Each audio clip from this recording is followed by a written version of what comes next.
औज़ुबिल्लाहि बिस्मिल्लाहिर्रहमानिर्रहीम। मैं अज़हर मोहम्मद कुरैशी एक मरतबा आपको फिर अज़हर रजब टीवी में खुशामदीद कहता हूँ। सबसे पहले आक़ाए नामदार हज़रत मोहम्मद मुस्तफ़ा सल्लल्लाहु अलैहि वसल्लम, उसके बाद आप तमाम दोस्तों से मेरी यही गुज़ारिश है कि अगर आपने मेरा यूट्यूब चैनल सब्सक्राइब नहीं किया तो बराए करम अपने प्यारे प्यारे हाथों से मेरा यूट्यूब चैनल सब्सक्राइब करें और साथ में बेल के दिए गए आइकन को ज़रूर प्रेस करें ताकि आइंदा बनने वाली जो भी वीडियो है मेरी आपके पास बआसानी पहुँच सके। आज मैं आपको एक छोटी सी वीडियो 3-4 मिनट की वीडियो देने जा रहा हूँ, सिर्फ बात समझाने की है। ये उन दोस्तों के लिए है जो फोटो कापी का काम करते हैं, फोटोस्टेट का काम कर रहे हैं या प्रिंटिंग का मतलब जिनका काम है। उनको मैं एक छोटी सी प्रॉब्लम जो आती है हमारे बाईपास में या रूलर में, उसमें प्रॉब्लम आ जाती है, पेपर में प्रॉब्लम आ जाती है।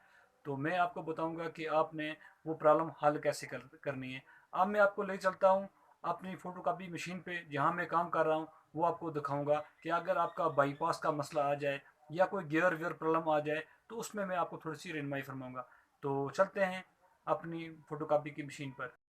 फ़ोटोकॉपी की पूरी मशीन खोल के रखी है। मशीन आपकी कोई भी हो, MP3, MP15 हो, MP16 है, D16 हो या कोई भी मॉडल की मशीन हो।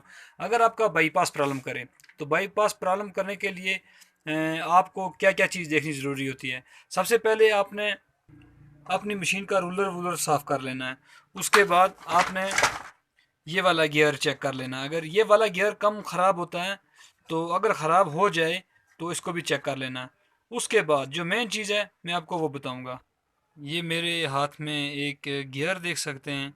ये देखें, ये काफ़ी घिसा हुआ है और इस गियर में ये प्रॉब्लम आई है जब हम पेपर लगाते थे बाईपास में चल नहीं रहा था। उसकी जगह मैंने नया गियर डाल दिया है। ये गियर इस कोने में लगता है, मशीन के इस कोने में लगता है, तो आपका बाईपास चलना शुरू हो जाएगा। अगर आपका पेपर किसी जगह से जैम होता है, जैम क्योंकि आज मैंने मशीन खोली हुई है इसलिए मैं आपको ये वीडियो साथ साथ में बता रहा हूँ। अगर आपका पेपर जैम या इस जगह आकर आकर अटक जाता है, ये देखें यहाँ से अटक जाता है, इस पर एक पट्टी लगी होती है, ये नीचे वाली साइड में जहाँ से पेपर चलता है।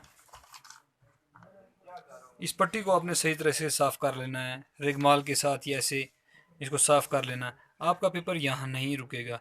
अगर आपका पेपर यहाँ आकर ऊपर जा ही नहीं रहा है तो आपने कौन सी चीज़ का हल उसमें हल निकालना है, वो किस तरह हल निकलेगा। अगर यहाँ आपका पेपर आ जाता है, यहाँ रुक जाता है या फोल्ड हो जाता है या आपका ये रूलर घूम नहीं रहा है तो आपने आपने करना क्या है, इसको कहते हैं स्कंजा गियर।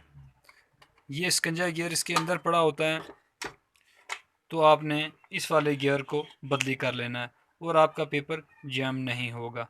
तो दोस्तों 3 मिनट की वीडियो तो तकरीबन हो चुकी है मेरी।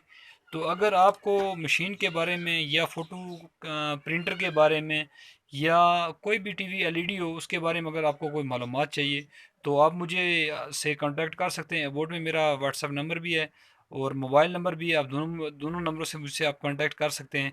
तो दोस्तों अगर मेरी वीडियो अगर ये आपको अच्छी लगे, ये जस्ट आपको बताने के लिए थी, अगर मेरी वीडियो आपको अच्छी लगे तो ज़रूर दोस्तों में शेयर कीजिएगा। अगर मशीन या उसके अलावा प्रिंटर मशीनरी के बारे में भी कोई भी अगर आपको मालूमात चाहिए तो इंशाल्लाह मैं फ़राहम करूँगा, क्योंकि मैं photocopy printer, receiver, TV, LED जितने ये काम है मैं कर रहा हूँ, क्योंकि ये मेरा अपना शौक़ है, अपना फ़न है। मुझे आदत है कि किसी न किसी चीज़ के साथ कोई ना कोई पंगाबाजी करना, कोई ना कोई ऐसी प्रॉब्लम जो उसके अंदर मौजूद हो वो दूर करना। मैंने आज तक किसी मैकेनिक को नहीं बुलाया है। तो अगर आपको भी इस तरह की कोई मालूमाती वीडियो या मालूमात चाहिए तो मेरे चैनल पे विज़िट करें। आपको इंशाल्लाह हर तरीके की वीडियो मिलेगी। आप सिर्फ चैनल पे जाएं और मेरे चैनल का विज़िट ज़रूर करें। तो मैं इसी पे इजाज़त चाहता हूँ। अल्लाह हाफ़िज़, अल्लाह निगहबान।